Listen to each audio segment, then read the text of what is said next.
Sakura, my sensei and his wife had a lot of enemies, and not just outside the village either.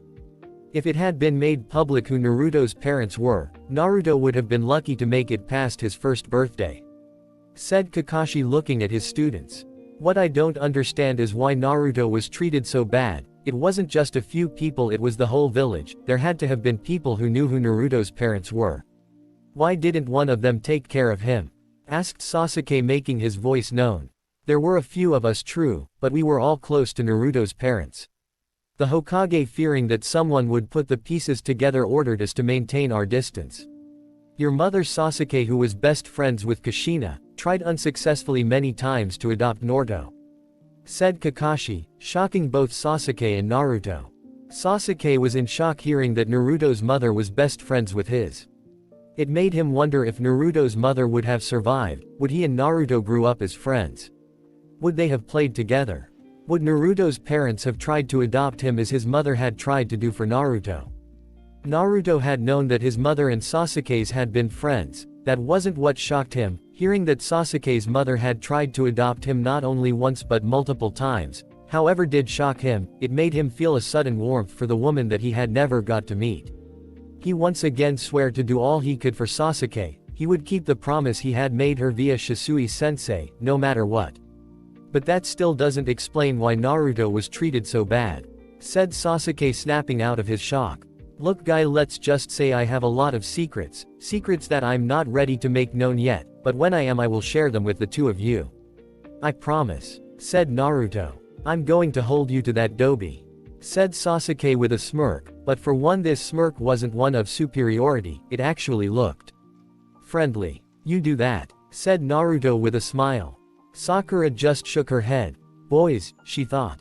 End flashback. Wow, is that your bridge, Mr. Tazuna? Naruto heard Sakura ask. Yep, that's my masterpiece, said Tazuna. Looking over to see what all the fuss was about, Naruto had to admit it was a cool bridge. A few minutes later and they pulled up to a dock. As they were getting off the boat, Tazuna spoke. Come on, I'll show you the way to my house, said Tazuna as the four shinobi followed him. About 15 minutes later, as they were walking by a lake, Naruto heard a whirling noise. At the same moment, Kakashi yelled, Get down! Naruto hit the ground, taking Tazuna with him as a huge sword passed over them and embedded itself in a tree. Naruto jumped back to his feet as Sasuke and Sakura went to either side of him, forming a human shield around Tazuna. Naruto looked at the sword and noticed a tall man with no shirt and bandages around his face. Kakashi of the Sharingan Eye, it's no wonder the demon brothers failed their mission, said the man to Kakashi. The demon of the hidden mist, Zabuza Momochi. To what do we owe this pleasure? Said Kakashi, laking his normal bored voice. Let's cut with the games, move aside and let me kill that old man and you can all go, said Zabuza, making the three genin tighten their formation around Tazuna. I'm afraid that's where we're going to have problems. You see, me and my team have sworn to protect this man, said Kakashi as he lifted his Hitai-8 to reveal his Sharingan. Haha, the Sharingan, this is an honor, said Zabuza, chuckling evilly as he jumped off his sword and taking it out of the tree in one smooth motion. Landing on the water, Zabuza made a one-handed seal. The mist around them started to thicken, to the point it was almost impossible to see. Naruto pulled out Zanpakuto, but he could tell this man was a better swordsman than him, who only had a year of training with his sword, and judging from the mont's size and the size of his blade, he far surpassed Naruto in strength as well. Which meant a sword fight with this man was not an option. If it came down to it, Naruto would just have to use his Rinnegan, and to with the consequences. But for now he would let Kakashi handle it, and if he saw his opening he would join in. Listen, this opponent is above any of you. His name is Zabuza Momochi. He was a former member of the 7 Ninja Swordsmen of the Mist. Plus he is a master of the silent killing technique. If you drop your guard for a second you'll be dead before you even know that you slipped up, said Kakashi. The killing intent from this man was strong. Naruto would give him that, but it didn't come anywhere close to Izuna-sensei's. Sasuke. Relax, I won't let my teammate die, that is absolute, said Kakashi. Naruto looked over at Sasuke only to see that he was about to stab himself in the heart with his kunai. He relaxed after Kakashi's little speech, at least until they heard what came next. 8 points on the human body that when stabbed cause instant death. came Zabuza's voice from the mist. What's that? Asked Sakura frightened. Zabuza continued to speak. The head, the jugular vein, the heart, At this point Naruto had enough. Sensei, brace yourself, yelled Naruto as he started going through hand signs. Kakashi had the sense to do just that, using his chakra to stick to the ground. He heard Naruto exclaim. Wind style. Great breakthrough, yelled Naruto as he sent a large amount of wind outward, blowing away the mist. The two men were locked in combat as soon as the wind stopped. The fight that followed was in equal parts terrifying and comical. Seeing the might of the two Junin clash was a sight to behold, even for Naruto, who had trained under some of the most powerful shinobi who ever lived. But that didn't hide the fact that essentially what the two men were doing was playing a deadly game of clone tag. Back and forth, Kakashi would kill Zabuza only for him to be a clone, and Zabuza would kill Kakashi only for Kakashi to be a clone. When the real Zabuza and Kakashi finally did clash, things went downhill quick. Kakashi had been forced to jump into the water to avoid getting his head chopped off, but that turned out to be a trap. As soon as Kakashi surfaced, Zabuza had him in the water prison jutsu, which led them to the current situation. Naruto had to find a way to free Kakashi-sensei. He thought to himself, he had just used his Rinnegan at the beginning, now it was all but too late. The real Zabuza was right next to Kakashi-sensei, and most of the Rinnegan's best attacks were wide area attacks, so he could just as easily hurt Kakashi-sensei as Zabuza. Naruto was sure he could take out that water clone, but did Zabuza have more hidden? No, what he really need was a way to get around that water clone and right on top of Zabuza. Naruto had an idea, hit him like Sakura used to. You guys get out of here. Take Tazuna and run, said Kakashi, cursing himself for getting trapped. We're not going to run and leave you behind, sensei. We're not trash, said Naruto with fire in his voice. Getting nods from Sasuke and Sakura. Kakashi was proud of his team, but would it kill them too? Do as they were told just this once. Wait, don't answer that. Well, would you look at that, it looks like the blonde wannabe swordsman wants to play ninja, said Zabuza, looking amused. That was at least until he saw the blonde boy form a ball of spinning chakra in his hand. Zabuza had to marvel at the power he could feel in the technique, but he still wasn't afraid. Nice jutsu, kid, too bad you'll be dead before you can reach me with it, said Zabuza arrogantly. I wouldn't bet on that, you eyebrow-less freak, yelled Naruto, causing Zabuza's eye to twitch. Sasuke and Sakura were wondering just what Naruto had planned when Naruto clued them in when he next spoke.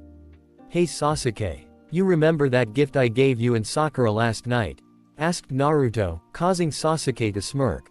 Pulling out the tri-pronged kunai he had gotten from Naruto the night before, Sasuke lined up his shot, so it would look like he was aiming for the clone, and threw the kunai with a precision only allowed to those with a Sharingan.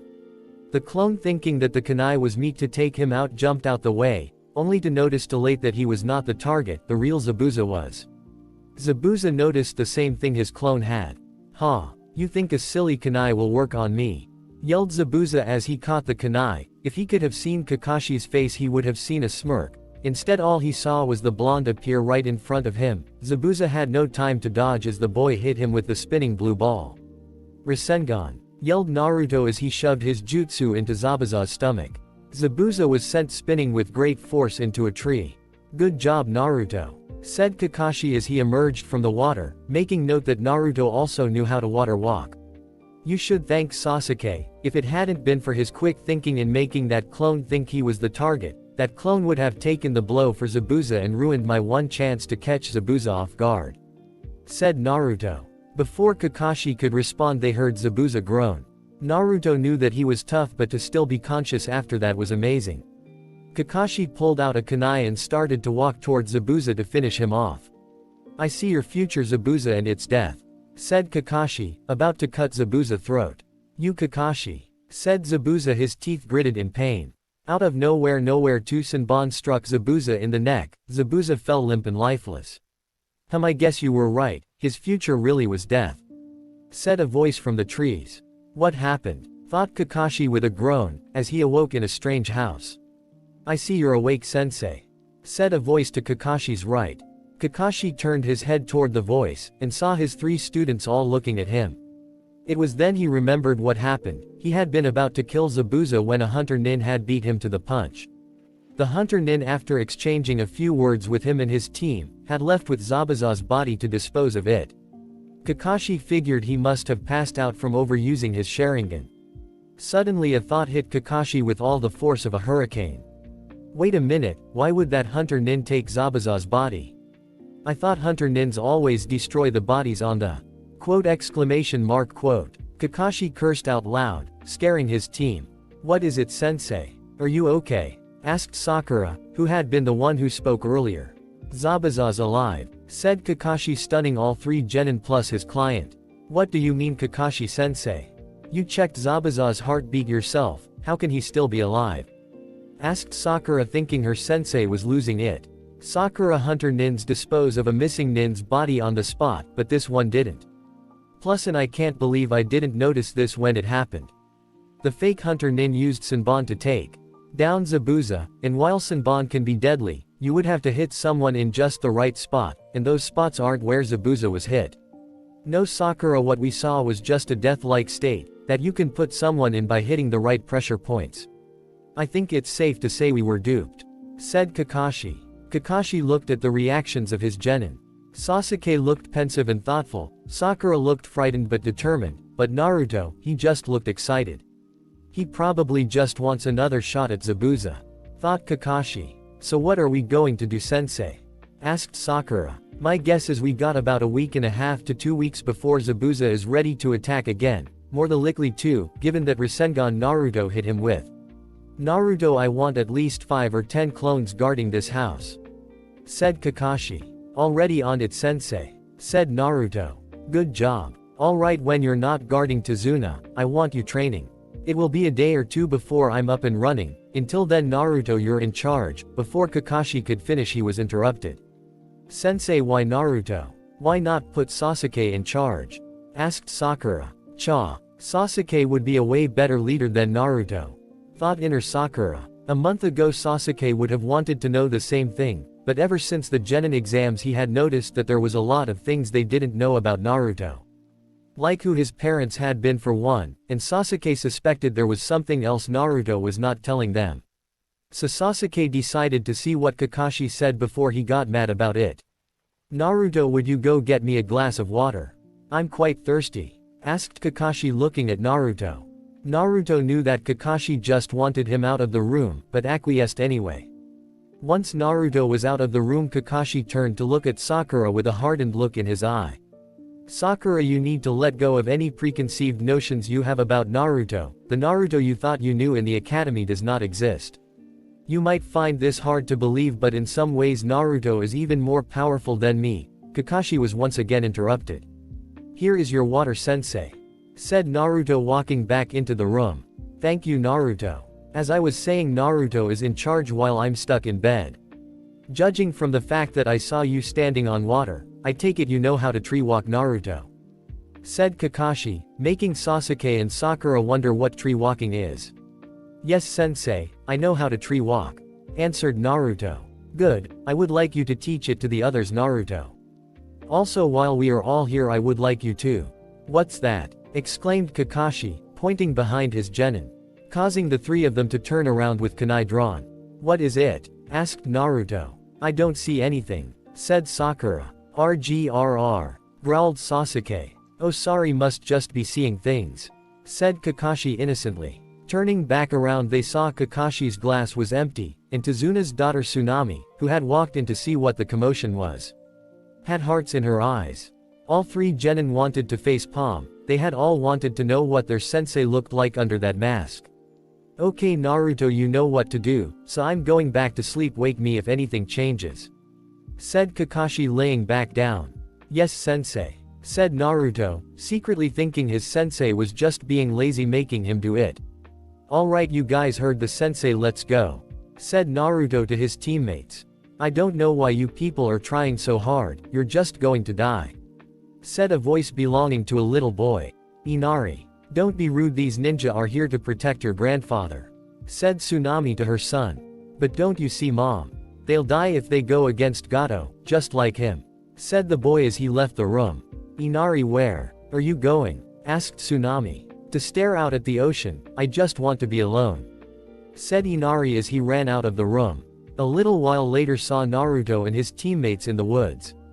Alright, tree walking involves focusing your chakra to the soles of your feet. Now the soles of the feet are one of the hardest places to focus your chakra, Sakura interrupted before Naruto could finish. I still don't see why Kakashi-sensei left you in charge, Naruto. I mean, I can see that you've changed, but there is still no way you're better than Sasuke, said Sakura in full-blown fangirl mode. Naruto sighed. He should have known this was coming. Looking from Sakura to Sasuke, he could tell the Uchiha wasn't really happy to be taking orders from him as well. Though oddly enough Sasuke didn't seem angry, just confused, as if he couldn't figure out something. Though what Sasuke was trying to figure out was a mystery to Naruto. Sasuke was confused. What was it about the Dobi that made him change so much in such a short amount of time? Was it finding out who his parents were, or is there something else that Naruto was not telling them? What made this situation worse was the fact that Sasuke was sure that Naruto was not faking being the dead last in the academy. Add that to Sasuke's wounded pride over not being chosen as team leader, and you get a really confused Sasuke. Naruto thought that he needed to get this under control quickly. Coming up with a plan, Naruto spoke. Alright, I'll tell you what, how about the two of you attack me at the same time? And if one of you is able to land a hit on me, then my first official act as team leader will be to relinquish command to Sasuke. But if you cannot beat me, then you two have to follow my orders. Sound fair to you? Naruto asked his team. Sounds good to me, said Sakura. Cha. We'll pound Naruto into oblivion, then Sasuke will fall in love with us for sure, thought inner Sakura. HN, said Sasuke with a smirk. He thought this would be a good way to test his strength against Naruto. Alright, let's go wild, said Naruto as he got into a taijutsu stance, while at the same time releasing half the weight on his seals. Sakura was the first to charge him. She had her fist cocked back, about to hit him with a haymaker punch, wanting to end it quickly. Dodging to the side, Naruto hit her with 2 fingers in the vagus nerve, dropping her like a sack of bricks. And that is what happens when you underestimate your opponent. Pretty pathetic if you ask me. I hope you don't make the same mistake, said Naruto as he looked at Sasuke. Sasuke growled under his breath. Don't put me in the same category as that fangirl, said Sasuke, as he activated his Sharingan. Ah, the Sharingan, but I see that you only have 2 tomo in each eye.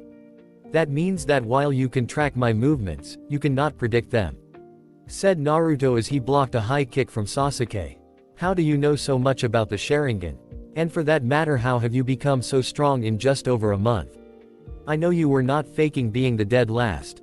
You went from being short, weak, and foolish, to being smart, strong, and taller than me in just a few days. What are you hiding? Yelled Sasuke as he twisted in the air to try to land a kick on Naruto's thigh, only to have Naruto catch his leg and throw him to the side. My secrets are my own, Uchiha, and I feel no compunction to share them with you.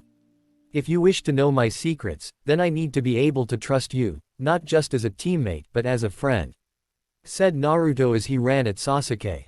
Sasuke put up his guard, only to have Naruto drop to the ground in a slide, going under Sasuke's guard to plant a kick to his chin, in a move that Naruto had witnessed a boy dressed in a hideous green outfit use. Naruto's kick sent Sasuke flying into the air, only to have Naruto appear above him, delivering a hard kick to the head, that sent him hurtling back to the ground and into unconsciousness. A little while later Sasuke and Sakura awoke to find themselves tied to a tree. Ah, good, it's about time the two of you woke up, said Naruto looking at his teammates.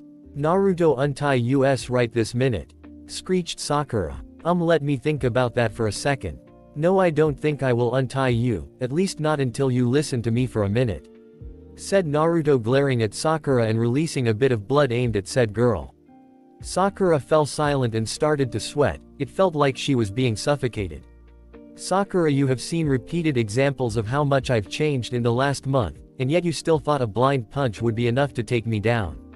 You don't really train on your off time. You don't try to improve yourself. You're 12 years old and on a diet.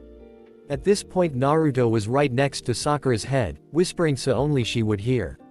I know you want Sasuke to notice you, Sakura, but why don't you try the one thing you haven't tried yet, getting stronger? Whispered Naruto, making Sakura's eyes go wide. Next Naruto was speaking to Sasuke. And you Sasuke, asked me to trust you with my secrets, but you do nothing to gain that trust. I have offered after every mission to go get lunch as a team, I even offered to pay, and yet not once have either of you accepted. I shared with you who my parents were in the hope of building some trust. Have you returned that trust? No, you haven't. You said when we were introducing ourselves to Kakashi, that your ambition is to kill a certain man. But you haven't shared who he is, or why you want to kill him. Has it ever occurred to you that the rest of the team might help you if you would just open up to us?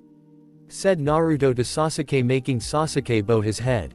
In truth, it had not occurred to him. Killing his brother had always seemed like something he had to do on his own, but why? Why not ask for help? Sasuke knew the answer to that before he even thought about it, because his pride wouldn't let him. Alright, I'm going to untie you now. Remember our deal, I want you to follow my orders. Said Naruto, cutting the other two loose. After that, Sakura and Sasuke set out to try and climb the tree. Sakura, it would seem, had great chakra control as she made it up the tree in no time at all, so Naruto had her walking up and down the tree repeatedly to increase her chakra reserves. Sasuke, on the other hand, was having a lot more trouble controlling his chakra.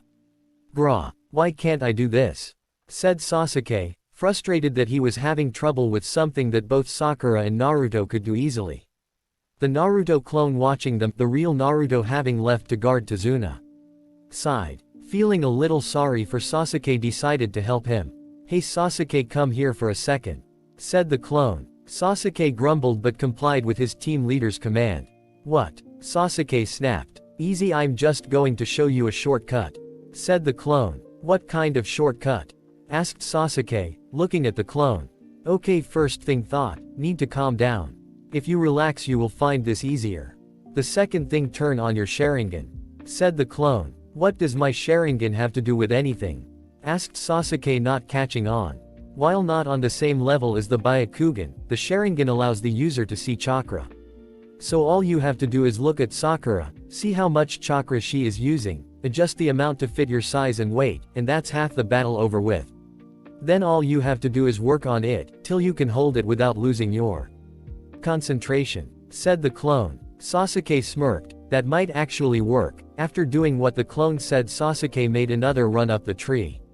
This time making it over halfway up before losing his hold on the tree. See, you're already halfway there. If you ain't mastered it by tonight, you'll have it by tomorrow for sure. Said the clone. Meanwhile, the real Naruto was at the bridge with Tazuna. Naruto was keeping an eye out for trouble when he saw a worker approach Tazuna. Hey Tazuna, can I speak to you for a moment? Asked the worker. Go ahead Gichi, what is it? Asked Tazuna. The man Gichi looked down almost like he was ashamed of something. Tazuna, you and I have been friends a long time, but I don't think I can continue working on this bridge. We have been pushing our luck as it is. If we keep going, Gato will send his thugs, then we'll all be killed. Said Gichi. So that's it? You're just going to quit on me now? After we've come so far? Asked Tazuna heatedly. Tazuna tried to understand. I only stayed this long because of our friendship. But I got to think about my wife, who would look after Agari if I die. I'm sorry Tazuna. Said Gichi. No, I'm sorry Gichi, sorry that you can't see how important this bridge is. Our country is poor, and it will stay that way unless this bridge is finished. Commerce, trade, and hope, that's what we're building here. Said Tazuna passionately, trying to make his friend understand. Tazuna, there ain't going to be much hope if we're all dead. Said Gichi. Naruto had noticed that a lot of the workers were listening in on the conversation between the two men, and that Gichi wanting to quit was having an effect on the group's morale. I've got to do something or Tazuna going to be building this bridge himself. Thought Naruto. Tazuna's right, this bridge is your country's only hope. If you quit, Gato will win. You can't let someone scare you. If you don't make a stand, it's not just you that will suffer, your kids, and your grandkids will all suffer the consequences of your cowardice. Said Naruto loudly so everyone would hear him. And what would you know, kid? You aren't even from here. Said Gichi. I know that if you run from a bully, you will keep having to run. Look, I'm a shinobi. If Gato or his men show up, I'll make sure none of you get hurt. Said Naruto at the man Gichi. And how are you going to do that? You're just one kid and Gato will bring an army. Said Gichi. Naruto started to laugh. This man had just given him a great idea. Yeah, well, the thing about me is, anyone who fights me, will always fight an army. Said Naruto, making a cross seal with his hands. Multiple shadow clone jutsu. Called out Naruto, making 100 clones of himself. Tazuna and his workers stared wide-eyed at the huge number of Narutos now on the bridge. Would you look at that, there has got to be at least 100 of them. Said a worker. With that many to guard us, there's no way Gato could get to us. Said another. Tazuna started to chuckle, which soon turned into full-blown laughter. After calming down, he looked at his friend. Well, what do you think now, Gichi? Is it still so hopeless? Asked Tazuna. Well, I, stuttered Gichi, shaking his head to clear it. He tried again. All right, Tazuna, I'll stay on. Said Gichi. I hope you know what you're doing, kid, our lives are now dependent on you. Said Gichi as he looked at Naruto. Oh, don't worry about that, Gichi. I saw this kid fight firsthand, he's really that good. Said Tazuna. Naruto turned to his clones and began to give them orders. Alright, I want 10 of you to guard the perimeter, the rest of you go to Tazuna and see where he wants you. Said Naruto to a resounding chorus of, yes sir boss, from his clones. Alright Tazuna, here's you some free laborers for the day, just tell them what to do. Said Naruto to Tazuna, once again shocking the man. Is this kid for real? Not only is he going to guard me, but my whole workforce as well, and he is also willing to help build this bridge. Thought Tazuna, now truly regretting what he had said about Naruto back in Konoha, and not just because the kid scared the out of him. A few hours later saw Naruto and Tazuna walking through the village on the way to the market. Naruto was appalled at the state of the village and its people. It was like Gato was sucking the life right out this place. As they walked into the food market, Naruto noticed there was hardly any food in the place. Turning to Tazuna, he asked the man. Hey Tazuna, are all the markets like this? Asked Naruto. Sadly yes, ever since Gato took over all the trade routes, he charges the shopkeepers more than they can afford for produce and wares, and since they cannot afford to get much, they don't make a lot of money, so the next time they go to get supplies they can afford even less than the last time. Said Tazuna with anger in his voice. As they were leaving the shop, Naruto felt a tug on his jacket. Turning around, what he saw broke his heart. It was a boy no older than 6 with his hands out in a pleading manner. He was begging for something to eat, Naruto realized. Reaching into his pocket, Naruto pulled out the only thing edible he had on him, a box of Pocky, and handed it to the boy. The boy gave Naruto such a sad, heartfelt smile, that Naruto knew he couldn't stand back and watch this country starve. As the boy ran off, Naruto turned to Tazuna with a look in his eyes that made Tazuna take a step back. That's it, that is it. Mr. Tazuna, round up every able-bodied man you can find and meet me in that clearing in the woods about a half-mile away. Do you know which one I'm talking about? Asked Naruto. Yeah, I know the clearing you're talking about, but what is this about, kid? Asked Tazuna, wondering what was going on in Naruto's head. Don't worry about it, just please find as many men who are willing to come. I'm going to leave a clone to guard you while I'm gone. Said Naruto as a clone puffed into existence beside him. Naruto's body flickered to the clearing. Naruto looked around the clearing. It was big enough for what he had planned, and hopefully by doing this here, he wouldn't draw notice of Gato's thugs. He didn't want the town people to pay for what he was about to do. Naruto took a deep breath. He had never used this jutsu on such a large scale before. Naruto knew he was going to need a little help. So closing his eyes, Naruto decided to pay a visit to an old friend. When Naruto opened his eyes, he was in a sewer-like room. Hey Kurama, wake up, yelled Naruto to get the fox's attention. What is it, Kit? I was having a really good dream. Said Kurama, annoyed. I need some of your chakra, I'm about to use that jutsu. Said Naruto to the fox. What are you making this time? More kunai? Asked Kurama. No, nothing quite so trivial. The village we're in is in some bad need for food. Said Naruto. Alright, I'll help you this time, but next time you wake me from a dream, your life better be in danger, or it will be. Said the fox grumpily. I know, said Naruto placating manner, before exiting his subconscious. Naruto felt Kurama's chakra running through him, splitting the chakra into its yin and yang form. He activated his Rinnegan. Naruto knew by using this jutsu he was really showing his hand, but he couldn't just stand back and do nothing.